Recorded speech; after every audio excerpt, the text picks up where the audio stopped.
بزرگوں کو بدنام کر رکھا ہے لوگ۔ مولانا قرض دار پر قربانی دینا جائز ہے جبکہ اس کو اتنی آمدنی بھی نہیں ہوتی کہ وہ آسانی سے قربانی کر سکے؟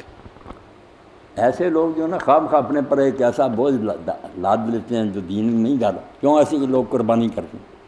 قرض کا بوجھ اٹھاتے ہیں، اگر قرض ادا نہ ہوا کیا ہوگا؟ نبی علیہ السلام تو جو میت آتی تھی جنازہ پوچھ لیتے تھے کہ اس پر کوئی قرض ہے، اگر کہتے ہاں قرض ہے، کوئی چھوڑا ہے جس سے قرض ادا نہیں؟ فرمایا جاؤ اپنے بھائی کا جنازہ پڑھتے رہو، میں نہیں پڑھوں گا۔ کیوں قرض لے کر گیا؟ کتنی بد نصیبی تھی کہ اللہ کے رسول نے دعا کرنے سے انکار کر دیا۔ اس لیے قرض لے کر نہ مرو، جان چھڑاؤ، ایسے قرض معاف نہیں ہوگا۔ رسول اللہ ایک موقع پر کہہ رہے تھے کہ جو اللہ کے راستے میں شہید ہو جائے سب گناہ معاف۔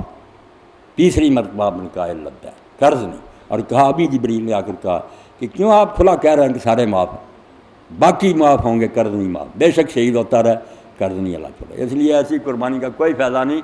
اور یہ قربانی کے بارے میں بچہ آپ سن لیں کہ جو مرد بھی کہتے ہیں نا کہ مالدار پر لازم ہے واجب، بالکل جھوٹ بول، کوئی نہیں، حضور نے کبھی کی ہے اور یہ بھی امت کو سکھایا کہ ابھی کوئی چھوڑ بھی دے، منکر نہ ہو جائے، قربانی کرتا رہے مگر کسی سال چھوڑ بھی دے، کوئی گناہ نہیں۔ بے شک پیسے اس کے یہ واجب نہیں، لازم نہیں، کچھ نہیں، نیک کام ہے ضرور۔